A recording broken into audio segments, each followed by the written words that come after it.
bismi Ahmad wa wulida bismi Muhammad sallallahu alaihi wasallam. Amma ba'du. Selalu kita mulai kajian kita dengan rasa puji syukur kepada Allah Subhanahu wa taala karena berkah nama, berkah sifat, berkah kalamnya kita bisa berkumpul pada waktu duha ini.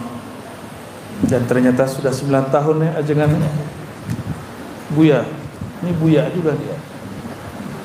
Cuma lebih senior beliau daripada saya. Kalau Allah tidak izin, gak mungkin 11 jadi banyak begini. Itu keberkahan nama Allah Subhanahu wa ta'ala. Beruntunglah orang yang mengukir nama Allah di dalam kalbunya. Kalbu itu lebih keras dari batu, tapi tenang. Jika ditetesin terus nama Allah, nanti dia terukir dan bercahaya. Itu buahnya sudah lihat.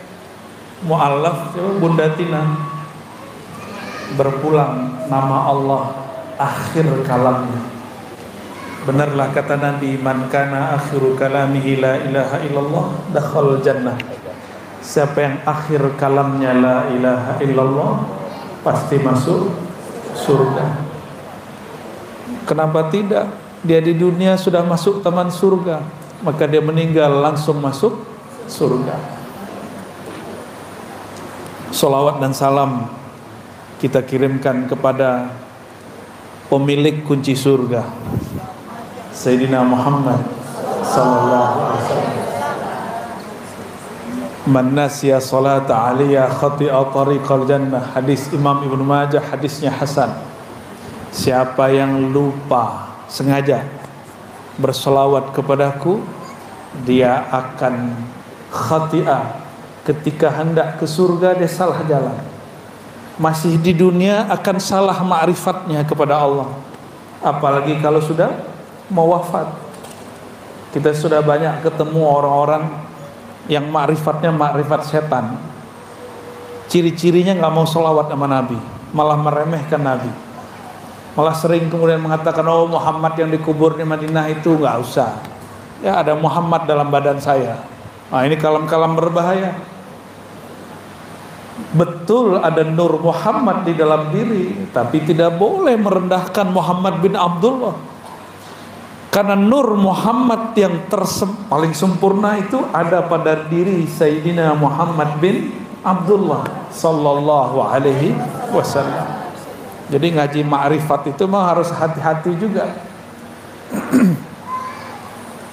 Kalau mau kaji ma'rifat yang aman, ada satu kitab ajengan yang disukai oleh Pangersa Abah Anom, Sirrul Asrar. Silakan dikaji itu ya. Ini tema kita apa? Khasiat basmalah, keagungan bismillah. Saya kurang agung untuk membicarakan bismillah yang sangat agung. Maka saya hanya memilih ada satu riwayat di Sahih Muslim dan Sunan At-Tirmizi. Di Sahih Muslim di bagian bab Az-Zuhd war Raqaiq ada di situ bab kecil qissatul ashabil ukhdud, kisah orang yang menggali parit. Jadi dulu sebelum Nabi Muhammad sallallahu alaihi wasallam ada seorang raja, penasehatnya penyihir. Jadi ternyata sudah jadi tabiat para pemimpin punya backup baik dari kalangan militer, ekonom, tapi juga punya penasehat dari kalangan ahli spiritual. Tapi ahli spiritual dia seorang penyihir. Seorang penyihir. Beda dengan Zulkarnain. Dia punya penasehat Nabi Allah Khidir. Beda dengan Nabi Sulaiman. Dia punya penasehat, punya tim yang kemudian memindahkan istana Bilqis cukup dengan Ismul A'zam, nama Allah juga, Bismillah juga, tapi Bismillah pakai apa gitu. Jadi Bismillah itu akan muncul rahasianya dengan berbagai macam rahasia. Jika ditambahkan setelah nama itu bismillah apa gitu. Untuk jaga diri bismillahirrahmanirrahim yadurru ma'asmi syai'un fil ardi wala fis sama. Untuk meruqyah bismillahi urqiq. Untuk makan bismillah aja cukup. Mau tambah Allahumma barik lana boleh. Itu mau makan. Kalau Buya dulu abis akad nikah, bismillahnya gimana Buya? Ada bismillahnya? Ada, beda bismillahnya. Apal nggak Bu? Bismillahirrahmanirrahim. Tuh, Buya nggak apal, lupa, pura-pura lupa, biar akad lagi katanya. Kalau mau nyembelih, bismillahnya? Bismillahirrahmanirrahim. Akbar. Mau tidur bismillahnya? Kalau mau tidur baca bismillah tawakal tuh jiwanya melayang nanti. Kalau mau jalan bismillahnya bismillah tawakkalna Allah. Ada semua bismillah itu ada pasang-pasangannya. Kenapa? Bismillah itu miftah kulli syai'. Pintu segala sesuatu. Kolbu ini kalau nggak dibuka dengan bismillah nggak kebuka. Maka dulu ada seorang raja, dia punya penyihir sakti. Tebak-tebakannya langsung jadi. Karena dulu sebelum zaman Rasulullah SAW itu pintu langit masih dibuka. Lahir baginda Nabi Muhammad SAW, pintu langit langsung ditutup.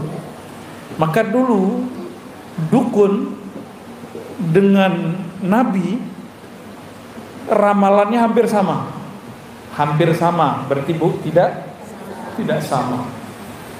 Apa yang mereka prediksi terjadi. Itu dukun-dukun di zaman dulu.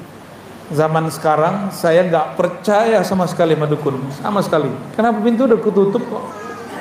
Kecuali ada wali nyamar jadi dukun, atau orang yang disebut dukun tapi dia bukan dukun, dia ustaz. Karena orang kampung nih nggak bisa bedain mana beda dukun sama wali. Wali dia sebut dukun, dukun dia sebut wali. Sekarang banyak begitu. Lalu si dukun atau penyihir yang menjadi penasihat raja ini memanggil raja. Hebatnya dulu penasehat boleh manggil raja. Tuan raja, kemarilah. Ada yang hendak aku sampaikan dan ini penting. Akhirnya tuan raja datang. Wahai guruku, dia anggap dia sebagai tuan raja. Tubuhku sudah menua. Ternyata si penyihir ini sudah tua. Aku khawatir ilmuku nanti tidak ada yang mewarisi. Lalu aku mati, tidak ada yang mengawalmu, tidak ada yang menasihatimu. Lalu kata si raja, carikanlah, kata si penyihir ini, pewaris untukku anak muda yang berbakat. Maka dia buatlah sayembara, cari pemuda yang berbakat. Dari sekian banyak pemuda, ada satu pemuda yang sangat unik, terpilih menjadi orang yang akan belajar mewarisi ilmu penyihir. Jadi ilmu sihir itu bisa diwariskan. Sebagaimana ilmu baca kitab bisa diwariskan, ilmu zikir bisa diwariskan. Walhasil anak muda ini berangkatlah dari rumahnya, minta pamit kepada ibunya. Jadi berangkat pagi pulang sore, pagi pulang sore, begitulah terus. Sampai di tengah jalan ternyata ada seorang kekasih Allah manggil dia. Disebut dalam kitab rahib, seorang rahib. Dulu rahib tidak menikah.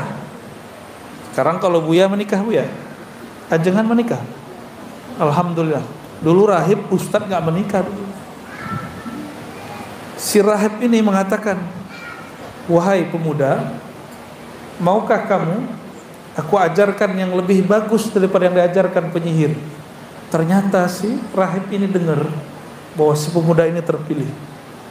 Ini laki-laki anak muda terpilih. Apa kata anak muda? Loh, kalau aku telat datang ke istana, nanti penyihir marah kepadaku. Kata si pemuda. Si rahib kemudian mengajarkan sedikit siasat, bukan bohong. Ini cuma siasat untuk kebaikan dia. Wahai anak muda, jika engkau telat ditanya oleh penyihir, katakan, habasani ahli, keluargaku, ibundaku, ayahku menyuruhku sesuatu tugas. Terus sehingga aku telat datang kepadamu. Si pemuda ngomong lagi, kalau nanti aku pulang, jadi beliau buat MOU, sebelum kamu ketemu penyihir belajar sejenak, sebelum pulang belajar sejenak. Nanti ketika aku mau pulang, aku telat, nanti ibuku nanya gimana?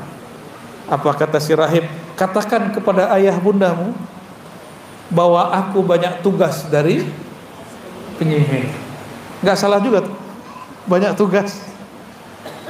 Akhirnya itu terjadilah, berlalu beberapa hari.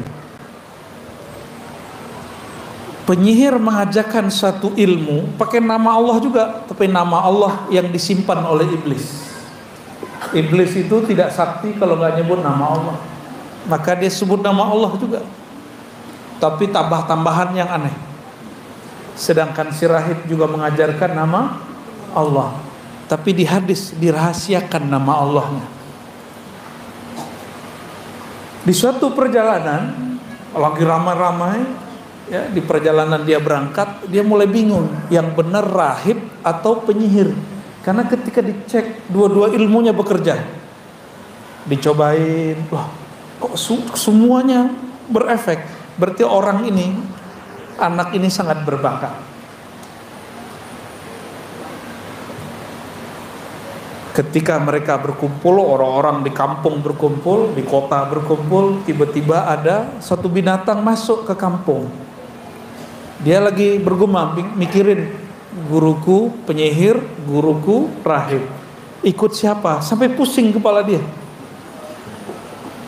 Ketika semua orang berkumpul dan menjerit, ada yang masuk ternyata al-asad. Di dalam bahasa Arab al-asad artinya singa. Singa itu berbahaya, buas. Semuanya berteriak kecuali dia baru kaget. Melihat ada singa, dia kemudian maju. Jadi pahlawan. Ternyata dia maju bukan jadi pahlawan. Dia ambil batu, dia lagi ngecek ilmu siapa yang lebih manjur. Apa kata dia? Yang pertama mengajarku bukan penyihir tapi rahib, karena sebelum ketemu penyihir ketemu rahib dulu. Kata dia, ya Allah, jika ilmu yang engkau ajarkan kepadaku melalui si rahib itu lebih hebat, afdal, dia nggak bilang lebih benar, lebih hebat daripada ilmu yang diajarkan penyihir, berarti ilmunya benar dua-duanya. Cuma ada yang lebih sahih, ada yang tidak sahih, ada yang lebih mulia, ada yang tidak mulia. Maka dengan batu ini ya Allah, matikanlah singa yang mengganggu penduduk. Dia ambil, dia baca doa bismillah yang diajarkan oleh si rahib. Bismillah ada tambahannya, cuma sayang bismillahnya apa nggak disebut. Jadi ini nggak bisa diajarkan ke Bapak Ibu, ke Buya ya, ke ajengan. Cuma ini rahasia, saya nggak boleh ajarkan.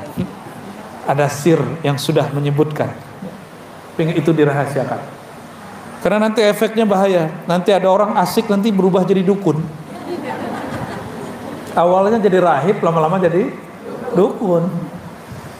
Dia lemparlah, baca bismillah depannya, setelahnya titik. Dia lempar. Faramal asada faqutila. Lalu dia melempar batu kepada singa. Singanya kena, nggak tahu, belum kena barangkali sudah jatuh duluan singanya. Itu bahasa singanya sudah jatuh. Sebenarnya bukan batunya yang mujarab, bismillahnya yang mujarab. Mati singanya, kaget. Semua penduduk tadi melihat, bukan penyihir, bukan pula rahib, tapi anak muda yang dia terpilih. Melihat seperti itu, besok dia mau berangkat, datang lagi ke rahib, setelah ke rahib berangkat ke penyihir. Di perjalanan gosip menyebar, ada anak muda sakti punya guru, satu master kegelapan, satu master cahaya. Berarti dia yin yang, ya.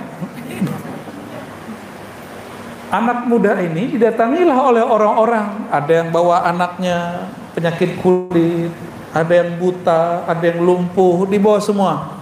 Dia cuma usap bismillah, bismillah. Ada yang bismillah diludahi. Ada yang nggak sempat pergi dulu, saya mau jalan. Pegang doang sembuh. Ramailah pasien si anak muda, tapi dia tidak minta tarif. Cuma orang mengatakan, kamu sembuhkan anak saya kasih hadiah. Kayalah dia. Kabar ini sampai kepada raja. Raja senang awalnya. Sepertinya murid penyihir sudah sukses melewati gurunya sang penyihir. Kayak cerita Harry Potter, ya. Beda. Ini ceritanya di Najran. Cerita ini pernah terjadi di Najran, ya, masih di daerah Jazirah Arab. Dipanggillah oleh raja, dikirlah oleh raja, si pemuda ini mengamalkan zikir yang diajarkan, bacaan mantra yang diajarkan oleh penyihir. Ternyata tidak. Saya pernah belajar, saya kira orang itu ahli zikir, ternyata penyihir. Yang diajarkan zikir aja kan. Tapi semenjak saat itu, detik itu saya mengamalkan, tahu-tahu kuntilanak mendekat. Ternyata orang ini punya piaraan kuntilanak. Dia kalau ada hajatan, dia panggil kuntilanak. Sengaja bikin rusuh. Nanti supaya orang takzim ke dia usir kuntilanak. Ya, anak buahnya. Semenjak saat itu, saya jadi penakut. Padahal dulu tinggal dekat kuburan. Tidur pun di belakang rumah saya kuburan. Gak ada takut. Tapi selama 2 minggu, itu seakan-akan jin bertengger di pohon, kayak ada di atas, semuanya.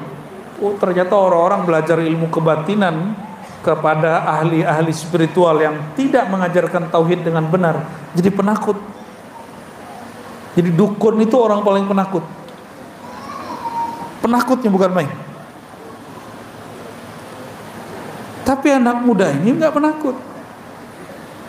Diadili oleh raja, diuji ini dan itu, beres semua. Akhirnya ditanya, ilmu siapa yang kamu amalkan? Dia bilang, bukan ilmu penyihir. Saya belajar ini dari seseorang, tapi dulu punya MOU dengan si rahib. Kamu jangan kasih tahu siapa aku. Tapi karena dia dipaksa, maka dikasih tahu. Aku diajarkan oleh seorang rahib. Ternyata si rahib ini sudah tua juga. Dulu kawan daripada penyihir. Penyihirnya, karirnya, Masya Allah. Tapi dia punya kegelapan di dalam jiwanya. Sedangkan si rahib, dia tidak mencari popularitas, tapi doanya mustajab. Karena si pemuda ini banyak orang yang sembuh olehnya, maka orang-orang mengikuti dia. Orang lebih takzim kepadanya daripada raja. Ketika dia mengatakan yang mengajarku seseorang tapi bukan penyihir, dicari tahu, ketemulah si rahib. Si rahib diadili lalu digergaji. Tahu dari gergaji? Pernah kena suntik. Ada yang ahli suntiknya, anaknya buah hajah, bisa nyuntik dia, aulia. Disuntik aja sakit ya, kegores sedikit sakit. Ini digergaji. Ternyata sebelum anak muda ini diadili, dia sudah dipanggil oleh sang rahib. Kata sang rahib, wahai Ananda, engkau telah mencapai yang aku belum pernah mencapainya. Engkau diberikan kehebatan yang mana aku belum pernah mempraktekkannya. Ternyata si rahib ini nggak pernah praktek ngobatin orang, nggak pernah ngambil batu terus ngelempar singa mati singanya. Dia cuma mengamalkan itu untuk dirinya dan dirinya tenang. Hanya untuk itu. Lalu kata sang rahib, barangkali ini akhir pertemuan kita. Benar. Setelah itu dia digergaji, dibuang. Si pemuda ini karena sakti, rajanya takut. Panggil jenderal-jenderal semua. Buang si pemuda sakti ini ke bawah jurang. Dibawa ke tebing, tebingnya paling curam, dilempar. Dilemparnya sore, besok pagi udah duduk di samping raja. Raja stres ngeliat dia. Salah siapa ya? Akhirnya dipanggil lagi angkatan laut. Jenderal angkatan laut sini. Ini anak muda, kamu kerjain. Bawa nanti di borgol sampai di tengah laut, lepaskan dia. Dengan borgol-borgolnya jangan dilepasin. Diceburin masuk ke laut. Nggak dibantu. Sang Laksamana pulang. Tapi Laksamana sampai di istana, di pintu istana ada dia lagi stres juga jenderalnya. Dibawa lagi ke raja. Anehnya, ini pemuda nggak lari. Ini hebatnya ini ya pemuda. Nggak lari, dia punya target. Dia ingin mengalahkan Tuhannya sang raja.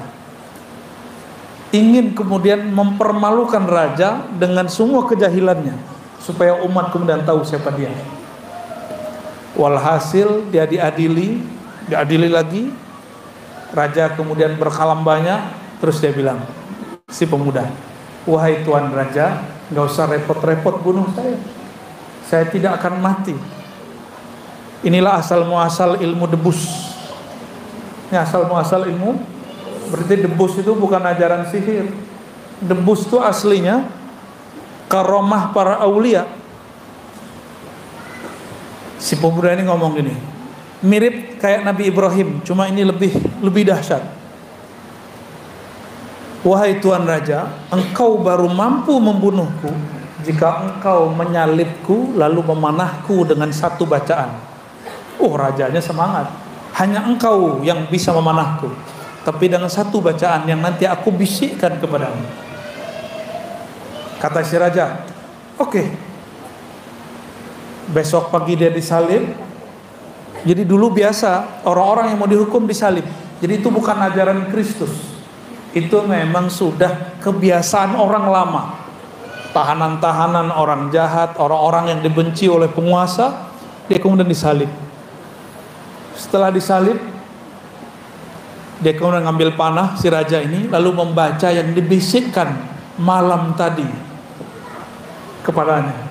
Tolong kamu hafalkan ini, kata si anak muda. Hanya kamu yang boleh membaca ini dan yang mujarab baca ini. Yang lain tidak. Panglima tidak, jenderal tidak, para jurid tidak. Karena semua kesaktian mereka itu di bawahku semua. Lebih sakti daripada panglima dia. Maka dia ambil panah yang paling bagus, diarahkan ke jantung si pemuda. Dia bacalah. Si pemuda mensyaratkan kamu membacanya dengan keras sehingga terdengar oleh semua yang hadir. Dia bacalah, Bismillahi Rabbi hazal ghulam. Ada yang tahu artinya? Selain buya dan ajengan. Bismillahi, dengan nama Rabbi haza ghulam, pemuda. Dengan nama Allah, Tuhan yang disembah oleh anak muda ini. Melesat kena jantung, tubuhnya berisikan nama Allah. Tidak akan tembus kecuali panahnya diisi dengan kalimatullah. Tembus, benar-benar tembus, dan dia mati. Disitulah kemudian datang Perdana Menterinya. Wahai Tuan Raja, engkau telah dikalahkan 3 kali lipat. Maksudnya apa? Pertama, engkau dikalahkan dengan kalahnya penyihir, kalahnya si singa. Yang kedua, engkau kalah karena banyak orang sembuh oleh si pemuda. Yang ketiga, engkau kalah, engkau telah membaca nama yang disembah oleh. Itu semua yang hadir langsung bertobat kepada Allah, bersyahadat dan mengatakan, kami bersaksi menyembah Tuhan yang disembah oleh pemuda ini. Itulah semuanya bergetar di tempat itu. Apa sikap raja? Sang raja udah tahu kebenaran tapi dia masih tolak. Itulah sombong. Sombong itu ciri-cirinya tahu kebenaran dia tolak. Gengsi. Sudah lama dia jadi Tuhan. Apa dikatakan, semua algojo disuruh gali parit, siapa saja yang tidak mau kembali menyembahku maka akan dikubur hidup-hidup. Itulah yang diceritakan dalam surat Al-Ukhdud itu. Qutila ashabul ukhdud, ya, tentang parit. Itu kejadiannya. Dan di masa Sayyidina Umar dapat kabar dari gubernurnya di daerah Najran bahwa di situ ada kuburan. Si pemuda tadi dikubur biasa, sedangkan si raja nggak tahu, ya, matinya nggak jelas. Tangan si pemuda ini nggak pernah hancur. Betul, jantungnya tertusuk tapi badannya tidak pernah hancur. Bumi sayang kepadanya. Tangannya ketika digali keluar masih utuh dan berdarah segar. Diusut-usut ketemulah siapa nama orangnya, ya. Maka Bapak Ibu yang mengasihi Allah, jika begitu orang dulu yakinnya baca bismillah, lalu kenapa kalau kita baca bismillah enggak ada efeknya? Karena membacanya baru di lisan, belum di qalbu. Sedangkan si pemuda ini ujiannya berat. Satu gurunya rahib, satu gurunya penyihir. Tapi dia praktek langsung. Dia kemudian uji coba. Nah, kita ini kurang uji coba aja, ya. Ilmu sudah banyak tapi kurang praktek. Zikir yang diajarkan sama ajengan kan sudah cukup. Bismillah diulang-ulang aja, bismillahnya udah hebat. La ilaha illallah. Kita meninggal bawa apa? La ilaha illallah. Maka mahir-mahirkan baca la ilaha illallah. Banyak-banyak baca la ilaha illallah sehingga nafas naik turun baca la ilaha illallah. Itu sudah dahsyat. Qalbu orang ini lebih kuat daripada gunung-gunung. Gunung diturunkan satu nama hancur. Bumi dikasih nama Allah bergetar, gempa. Kalau qalbu orang beriman disebut nama Allah cuma bergetar sesaat, habis itu dia tenang. Summa talinu juluduhum wa qulubuhum ila dzikrillah. Ya, dalam surat Az-Zumar. Lalu kalbu mereka tenang setelah bergetar kepada mengingat Allah Subhanahu wa taala. Biasanya ibu-ibu doang ya, bapak-bapaknya enggak ada ya. Ya. Nah, maka Bapak Ibu, ini sama-sama kita amalkan zikir bismillah. Nah, zikir bismillah ini menjadi khas Ratibul Attas. Ya, di majelis Syifaul Qulub sepertinya sudah mulai mengamalkan ya, Ratibul Attas. Salah satu yang diulang-ulang oleh Al-Habib Al-Attas adalah Bismillahirrahmanirrahim, Bismillahirrahmanirrahim, Bismillahirrahmanirrahim. Itu mau ngambil rahasia sang pemuda tadi. Ya. Bapak Ibu yang mengasihi Allah, hakikat bismillah itulah hakikat Nabi Muhammad sallallahu alaihi wasallam. Maka siapa yang baca bismillah di saat itu dia sedang melangkah dengan Nabi Muhammad sallallahu alaihi wasallam. Itulah yang disebut al-khutwah al-muhammadiyah, langkah Nabi Muhammad. Jadi langkah Nabi Muhammad itu bukan gores nama Nabi Muhammad pakai kaki. Tapi langkah Nabi Muhammad semua langkah dimulai dengan bismillah. Nanti sebelum berdiri baca mau duduk. Nah, ini bagian terakhir, apa makna basmalah? Supaya makna ini masuk ke dalam diri kita. Bismillah ada beberapa makna. Saya nggak usah kasih makna yang berat-berat, yang ringan-ringan aja. Dalam bahasa Arab biasanya jarang dimulai dengan jar majrur. Ba itu huruf jar, dengan. Jar majrur namanya. Biasanya dimulai dengan subjek, predikat atau kata kerja. Sekarang dimulai dengan. Apa maknanya? Berarti nama Allah lebih penting daripada orang yang bergerak itu. Nama Allah lebih penting daripada aktivitas yang mau dia buat. Maka dimulakan dengan nama Allah Subhanahu wa taala. Ya. Jadi bermula aku melakukan sesuatu dengan nama Allah. Itu maknanya. Abtadi'u bi bismillah. Jadi ada lafaz yang disembunyikan di dalam hati, yang dilafazkan cuma bismillah. Apa lafaznya? Aku mulakan segala sesuatu dengan nama Allah. Jadi sebelum ngapain, apa yang kita baca di hati? Lisan, di hati. Aku mulakan segala sesuatu, baru baca bismillah. Orang melakukan ini 40 hari aja jadi kekasih Allah. Jadi wali Allah langsung. Karena 40 hari dia mengamalkan itu, mau ngapain aja, mau berdiri, duduk, makan, mau ngapain saja begitu. Ciri-ciri kekasih Allah, lisannya la yazalu rataban bizikrillah, senantiasa basah menyebut nama Allah. Lisan hakiki bukan ini, lisan hakiki ada pada kalbu. Kalbu yang selalu tidak putus menyebut namanya. Kalbu itulah kalbu kekasih Allah.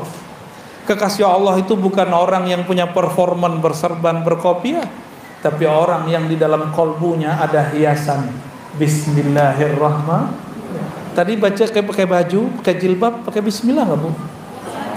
Beneran. Copot baju baca bismillah nggak? Beneran. Ntar diintip sama jin-jin nakal. Jadi yang minat sama tubuh kita ini bukan hanya manusia, makhluk halus bernama jin. Ini bukan memfitnah jin loh Pak ya. Itu minat sama tubuh ibu-ibu, tubuh bapak-bapak ini hati-hati. Ada jin nakal juga, bisa ngerangin jangan mau buyain. Tapi kalau mereka buat dipegang, kebakar, jinnya kebakar, panas. Ada nama Allah di dalam badannya. Alhamdulillah. Mau nama Allah mengalir di setiap darah? Amalkan zikir khafi yang diajarkan ajengan. Zikir khafi udah diajarin? Zikir khafi setelah baca la ilaha illallah, diam, lidah dikunci, jantung kolbu ikatkan dengan namanya. Sebut nama Allah. Allah. Begitu. Allah. Allah. Maka setiap darah itu memompahkan darahnya, jantung memompahkan darah ke seluruh tubuh. Di darah itu ada namanya.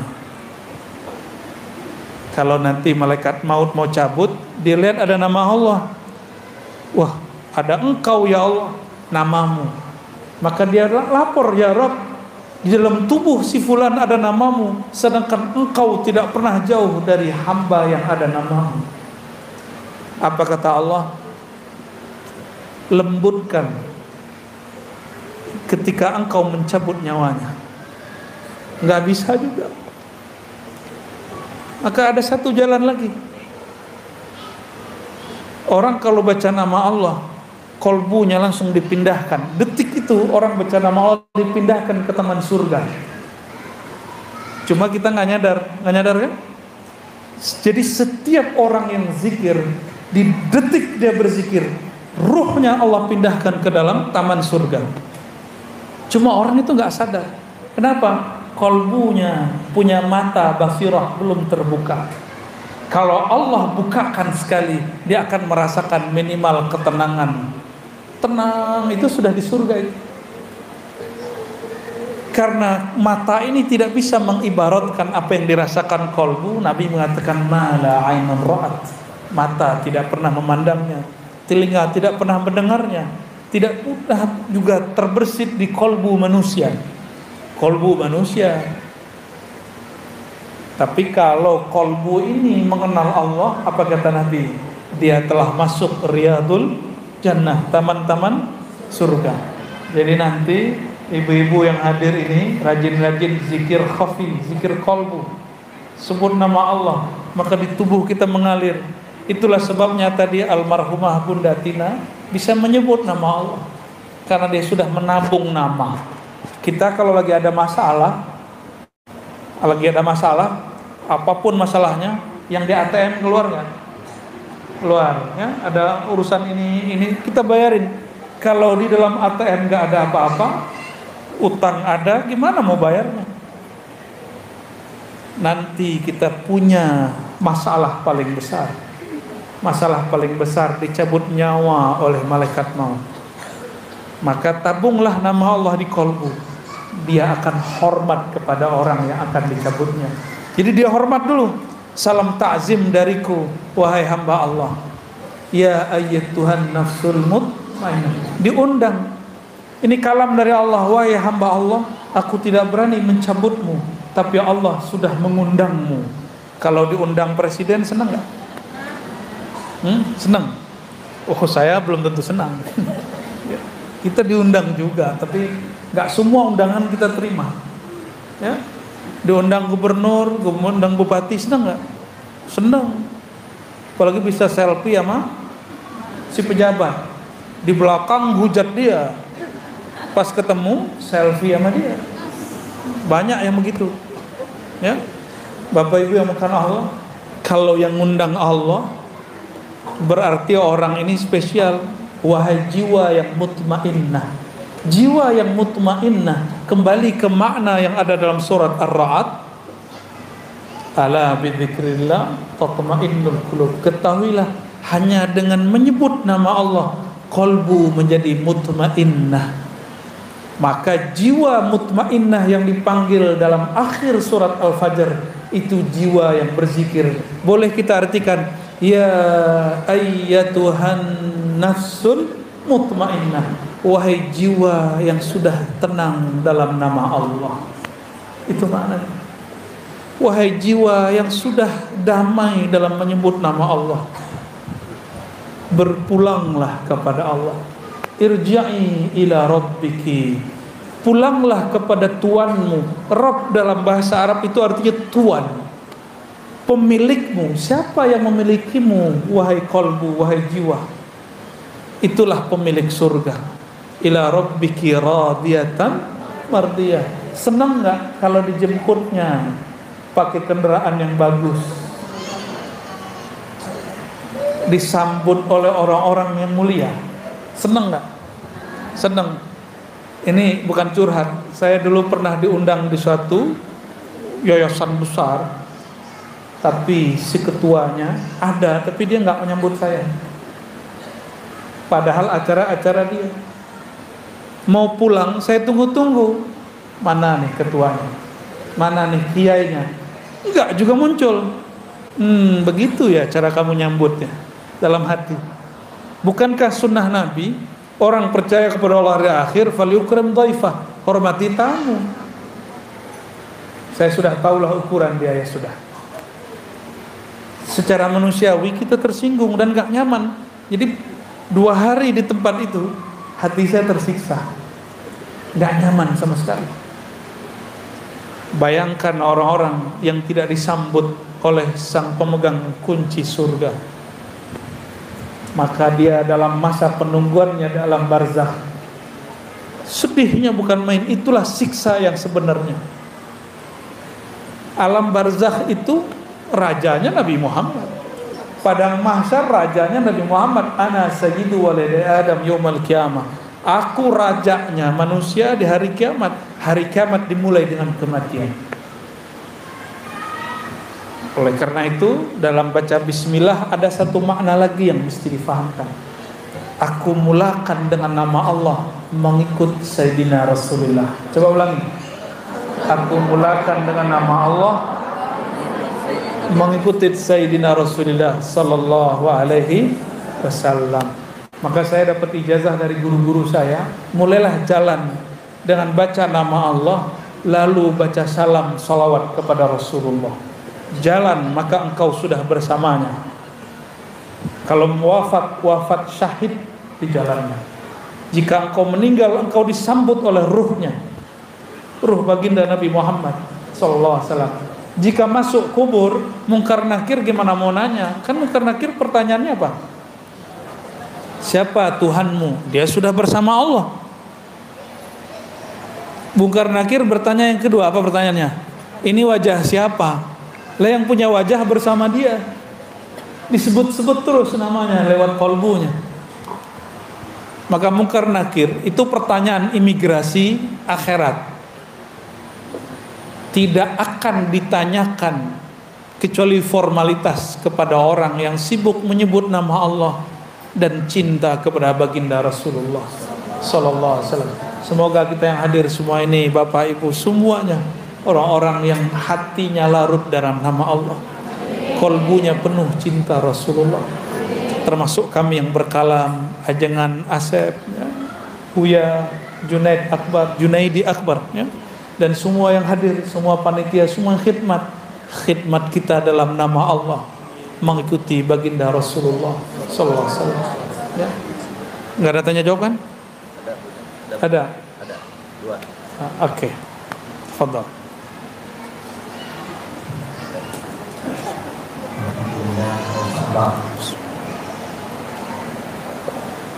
Sungguh kita hari ini apa yang disampaikan oleh Buya Awal Binasir, mudah-mudahan beliau sampaikan dari hati sampai pulang ke lubuk hati. Amin ya Rabb. Amin ya Rabb. Kita meninggal dalam kalimat Allah. Mungkin kita buka dua pertanyaan saja. Ada tadi yang sempat menulis? Kalau sudah ditulis sampaikan ke depan atau langsung? Silakan.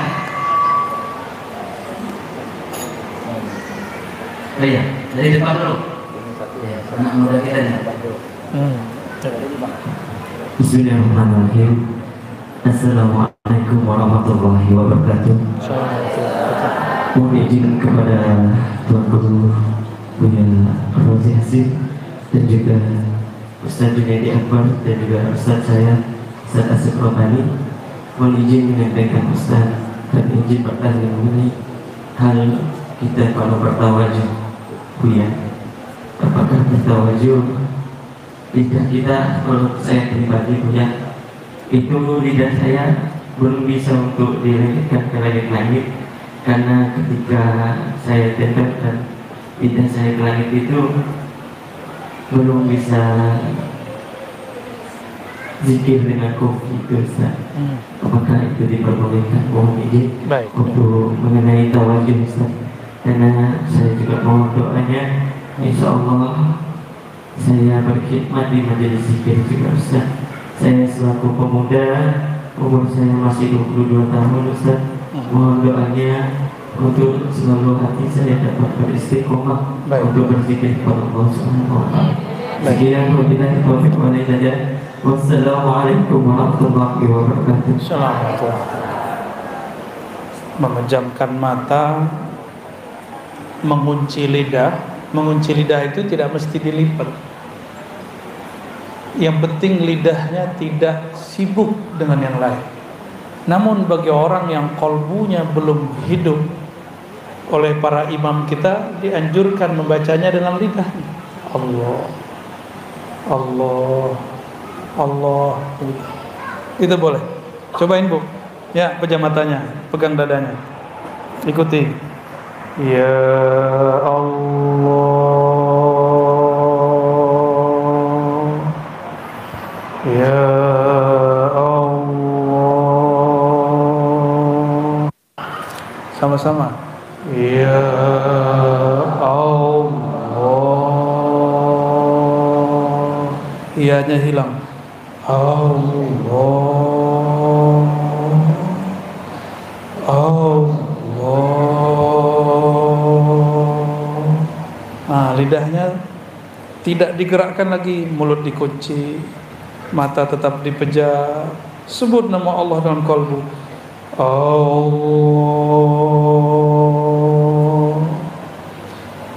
Allah.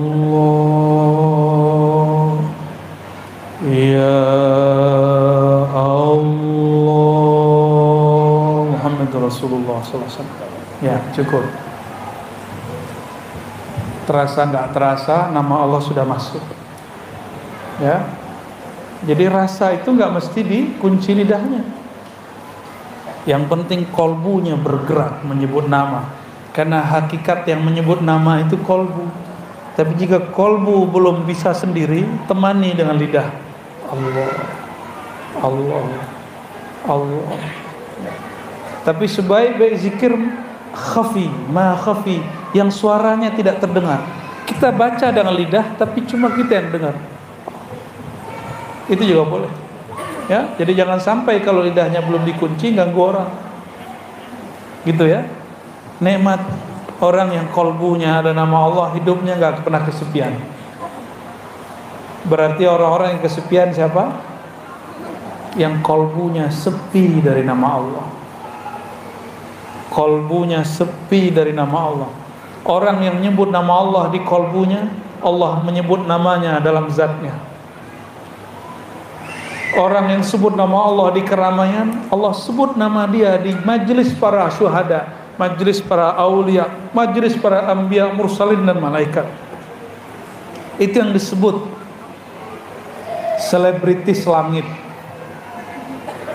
Jadi ada selebritis langit, walaupun nggak banyak follower di Instagram nggak apa-apa, nggak banyak teman di Facebook nggak apa-apa, bahkan nggak punya IG dan Instagram nggak apa-apa. Yang penting nama kita disebut-sebut di sana. Tapi nama yang mana yang disebut? Nama yang dikasih orang tua? Belum tentu. Nama yang Allah kasih kepada kita. Setiap hamba itu dikasih nama, Pak. Nama kehambaan. Pakai abdun di depannya. Abdullah, Abdurrahman, Abdurrahim. Itu namanya kehambaan. Nah, masing-masing kita ada nama itu. Jadi nggak usah khawatir. Waktu tawajuh langsung. Ya, lanjut. Siapa lagi yang mau tanya? Ya. Assalamualaikum. Kami ini penggemar Ustaz. Setiap hari di rumah dengar suara Ustaz. Jadi sering Ustaz bilang ada ijazah seperti Rodi itu bilang rumah apa semua itu. Ustaz, mobil tuh kamu kok di rumah kita amalkan itu bisa. Dan kita berzikir itu Ustaz perlu bisa masuk benar-benar masuk ke hati. Memang kalau lagi sama-sama nih rasanya kita banyak hal lain. Kita banyak hal lain jadi karena banyak dosa kali ya. Jadi mohon penjelasan. Assalamualaikum warahmatullahi wabarakatuh. Nonton kenapa bisa konsentrasi? Karena ada yang dilihat. Pernah nonton tapi subtitlenya nggak ada, bahasanya bukan bahasa Indonesia, bisa fokus nggak nontonnya? Nah, paham maksud saya? Kalau ingin menonton kolbu, pahami yang dibaca, kenali yang punya nama.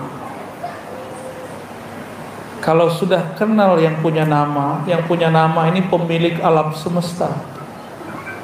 Kalau sudah kenal dengan nama Allah, nama Muhammadur Rasulullah, nama Sayyidina Muhammad Rasulullah, itu nama yang paling dicinta di alam semesta. Ini pohon-pohon, itu setiap hari dia baca Assalamualaikum ya Rasulullah. Kalau nggak mati dia. Kalau dia nggak sebut nama Allah sama Rasulullah, mati itu pohon. Maka sahabat Nabi, ketika mereka menemani Rasulullah SAW jalan, mereka dengar. Jadi sahabat Nabi dengar apa sapaan pohon-pohon, sapaan batu-batu. Itu batu dan pohonnya apa nama Rasulullah. Gimana kira-kira tuh? Kalau ajengan datang ke masjid subuh-subuh, pohonnya apa? Assalamualaikum ajengan. Pulang. Tapi beliau langsung zikir, la ilaha illallah, gitu, keluar zikirnya. Ya. Nabi Muhammad SAW setiap keluar begitu. Wali-wali Allah juga begitu.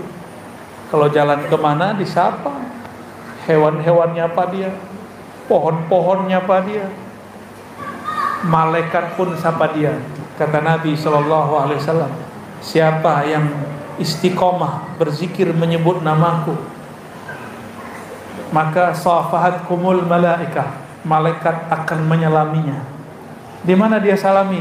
Bukan hanya lagi zikir, lagi di mana? Di tempat tidur kita lagi lalai, wa fit turuq, dan di jalan-jalan. Jika kita disapa malaikat lagi tidur, lagi di pasar, lagi di jalan, berarti kalau lagi zikir bukan lagi disapa, dibersamai. Kok bisa pikiran kemana-mana? Wajar. Emang kalau ibu masih hidup di dunia, pikiran macam-macam, Bu. Nikmati aja. Kapan kita tahu pikiran kita banyak? Kalau sudah mulai zikir qalbu. Jadi sebenarnya ciri-ciri orang mulai dibukakan pintu khusyuk kepadanya, disebut nama Allah, lalu dia tahu, kok pikiran saya banyak ya? Itu awal khusyuk. Dia jangan berhenti, terusin. Zikir, pikiran kemana-mana lagi. Biasanya nggak sadar, sekarang sadar. Itulah yang disebut babul khusyuk, pintu khusyuk. Itu baru pintu, belum. Ya, di pintu kita ketuk terus, pintu kolbu. Kolbu itu punya pintu, pintunya langsung menuju Allah Subhanahu Wa Taala. Terserah nanti Allah mau undang kapan. Ya, kapan Allah akan mengundang kita masuk? Kalau hilang kedirian, keegoan. Maka dalam hikam Nataillah itu dikatakan, man talaba minallahi 'iwadan tuliba bisidqi fil amali. Lebih kurang begitu. Siapa yang minta pahala, minta sakti, minta tenang, minta khusyuk, maka Allah tuntut dia dengan sungguh-sungguh. Maka jangan minta macam-macam, zikir-zikir aja. Nikmat gak nikmat zikir, khusyuk gak khusyuk zikir. Berarti kita berzikir tanpa syarat. Bisakah mencintai Allah tanpa syarat? Beneran? Bisakah menyebut nama Allah tanpa iming-iming pahala? Sanggupkah nyebut nama Allah tanpa kemudian berharap dikasih ketenangan? Cuma karena dia mengatakan, ya ayyuhallazina amanu zkurullah, wahai orang beriman, sebut namaku. Ya Allah, katakan, ya Allah, engkau memerintahkan kami menyebut namamu. Terserah engkau, tenang tidak tenang, rezeki berkah tidak berkah, yang penting kolbu kami ada namamu. Ini baru cinta tak bersyarat. Nyebut nama Allah yang gak bersyarat. Zikir minta dapat jodoh, itu berarti bersyarat. Zikir minta rezeki mudah. Saya mau tanya, kita gak zikir, rezeki sudah dijamin belum? Terus ngapain minta rezeki? Yang diminta itu syukur. Maka Nabi mengajarkan, a'inni ala dzikrika wa syukrika. Bantu aku menyebut namamu dan syukur. Kalau syukur pasti ada rezeki. Berarti rezeki sudah dijamin, tapi syukurmu belum tentu ada. Maka saya mohon maaf, saya gak pernah minta rezeki, Pak. Serius. Saya gak pernah minta fulus rupiah, dolar, ringgit. Gak pernah. Yang saya minta, ya Allah, bantu hambamu ini yang lalai ini mensyukurimu. Kalau syukur berarti nikmat ada di tangan gak? Pasti di tangan.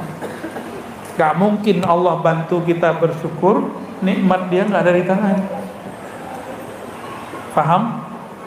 Ya. Jangan minta duit, jangan minta yang aneh-aneh, minta saja syukur, minta mampu zikir, minta husnul khatimah. Gak usah minta umur panjang, mohon maaf. Nih kalau para kiai ngajarkan umur panjang, nanti panjangkan 1000 tahun, giginya ompong semua, jangankan gitu, umur 80 sudah mulai turun kok. Umur 60 udah mulai turun, Bu, ya. Kena gravitasi bumi, ya. Giginya sudah berpulang kepada Allah. Gigi udah duluan pulang. Umur 60 sudah pulang terus masih minta umur panjang. Nekat namanya. Jangan minta umur panjang, minta husnul khotimah. Mau umur pendek atau panjang, kalau husnul khotimah dihitungnya panjang. Orang itu nanti akan dikenang hidupnya. Itu yang disebut husnul khotimah, panjang umurnya. Ya, dimohon maaf, doa minta umur panjang tolong dihentikan. Kalau mau minta umur panjang seperti di hadis Tirmizi, khairukum man tala umruhu wa hasuna amaluh. Sebaik-baik kamu orang yang panjang umurnya, baik amalnya. Banyak yang panjang umurnya tapi nyusahin orang. Panjang umurnya tapi dia sudah lupa sama dirinya. Untuk apa hidup begitu? Di Banjar Ibu, ada orang umur 200 tahun, 300 tahun ada. Cuma orangnya dirahasiakan Allah. Ada yang lebih barangkali. Kita ketemu murid-murid beliau. Ada. Loh, mana mungkin Ustaz ada orang umur di atas begitu? Saya tanya balik, Allah sanggup gak memanjangkan umur iblis? Iblis loh ya? Iblis sudah berapa umurnya? Di surga iblis zikir 18.000 tahun. Saya gak tahu waktu di dunia.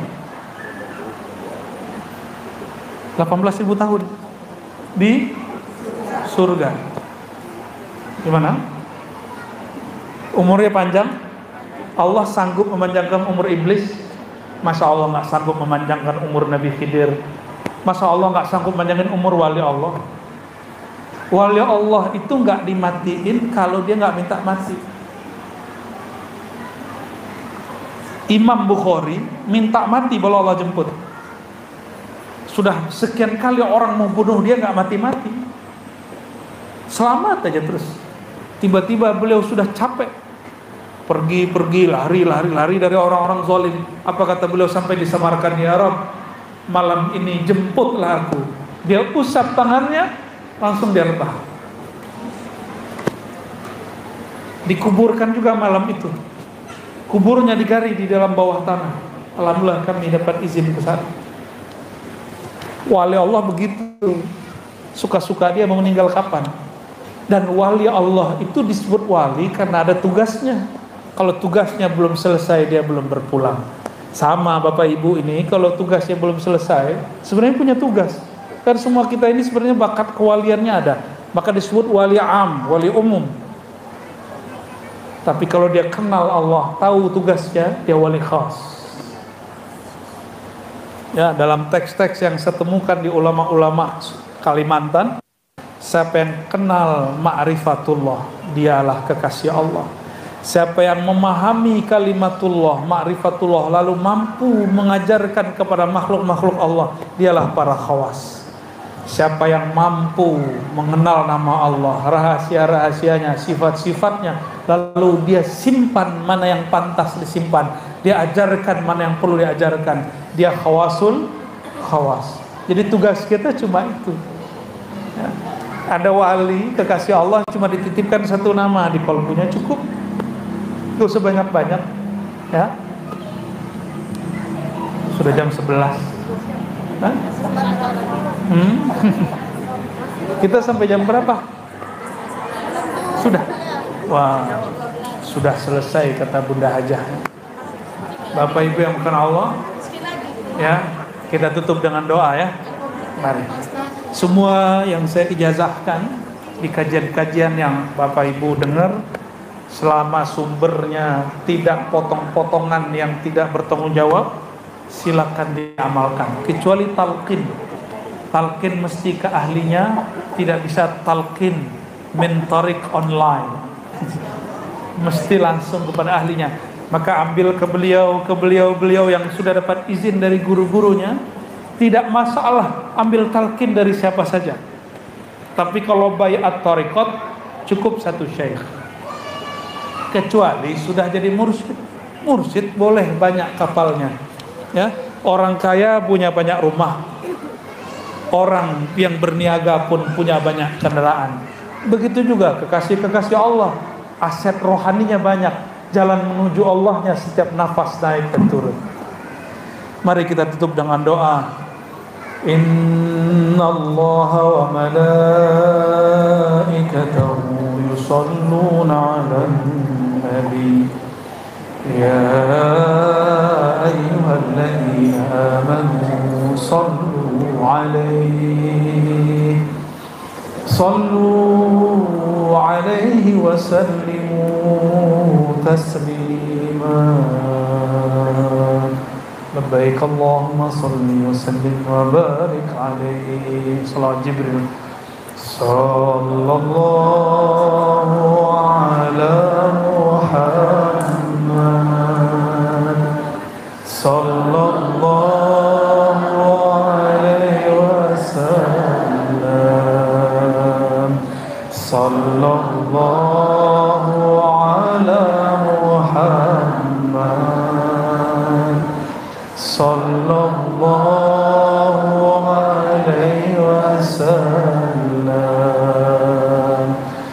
صلى الله على محمد صلى الله عليه وسلم طلع البدر علينا من ثنيات الوداع وجب الشكر علينا ما دعا لله داعي صلى الله على محمد صلى الله عليه وسلم صلى الله على محمد صلى الله عليه وسلم الفاتحة أعوذ بالله صراط الذين أنعمت عليهم اللهم يا رحمن يا رحيم يا كريم يا عظيم يا من هو الأحد الصمد يا الله yang maha pemurah, yang maha rahman, maha penyayang, yang maha rahim, yang maha dalam kasih sayang, yang maha ghafar, yang maha mengampuni dosa yang tampak, yang maha ghafur, yang maha mengampuni dosa yang tersembunyi. Faghfir lana ya ghaffar ya ghafur dzunubana. Ya Allah, siang ini kami mengakui semua dosa-dosa kami. Dosa mata yang memandang, dosa telinga yang mendengarkan, dosa lisan yang menyakiti dari dosa perut yang pernah makan yang haram, yang subhan, tapi menyebut nama Engkau ya Allah. Dosa kemaluan kami, tangan kaki kami, dosa dari ubun-ubun sampai ujung kaki. Ampunkan ya Allah semua dosa kami.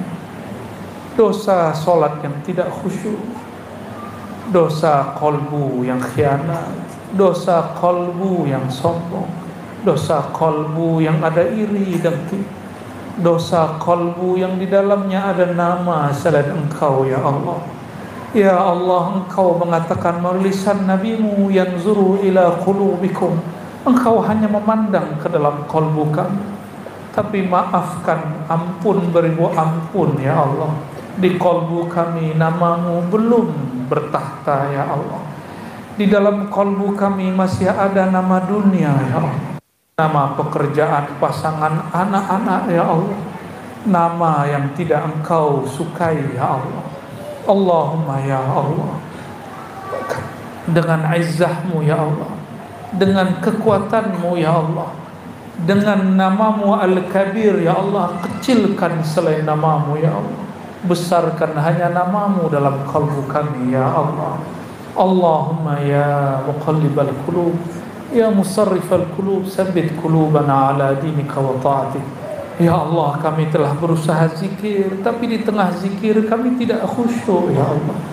Maka dengan keagungan-Mu, kemurahan-Mu ya Allah, sabbit qulubana, tetapkan kalbu kami nikmat tidak nikmat, istiqomahkan kami ya Allah. Khusyuk tidak khusyuk, istiqomahkan salat kami ya Allah. Allahumma ya Allah, jagalah negeri kami ya Allah. Jagalah ulama-ulama kami ya Allah. Umara-umara kami ya Allah. Jagalah guru-guru kami ya Allah. Jagalah orang tua kami ya Allah. Ampuni dosa-dosa mereka ya Allah. Jagalah pasangan kami ya Allah. Jagalah anak keturunan kami ya Allah. Saudara-saudara kami ya Allah. Wabil khusus siapapun yang hadir dan mendengarkan kajian ini ya Allah, turunkan nurmu ke dalam kolbu semua kami ya Allah. Allahumma ya Allah, ya Allah, dalam kolbu kami ada kegelapan, sedangkan Engkau menyebut dirimu nurun ala nur. Maka ya Allah, berikan setetes cahaya di dalam jiwa kami ya Allah, sehingga kami memandang siapakah Engkau, siapakah nama nabimu, siapakah yang kami sembah, siapakah yang kami salawati. Wa biiznika ya Rabbana wa bihaqqi nabiyyika ya Rabbana fashfa'na fid darain warzuqna ru'yata nabiyyika Muhammad sallallahu alaihi wasallam fi hadhihi dar wa fi tilka dar. Izinkan kami ya Allah memandang wajah syahdunya Rasulullah di muka bumi ini ya Allah, dan nanti di akhirat ya Allah. Wa sallallahu ala sayyidina Muhammad sahibil wajhil karim wa ala alihi wa ashabihi al-akram wa sallallahu alaihi wa ala ali baitihi wa zurriyyatihi wa warasatihi wal mahdi khalifatihi wa sallam walhamdulillahi rabbil alamin. Mohon maaf dari kami. Sekian, semoga bermanfaat. Assalamualaikum warahmatullahi wabarakatuh. Majelis mengucapkan terima kasih untuk ya, kita doakan dan senantiasa di dalam surah dari Allah Subhanahu wa taala diberikan kekuatan untuk menjalankan dakwah beliau. Demikian kita tutup sama-sama dengan membacakan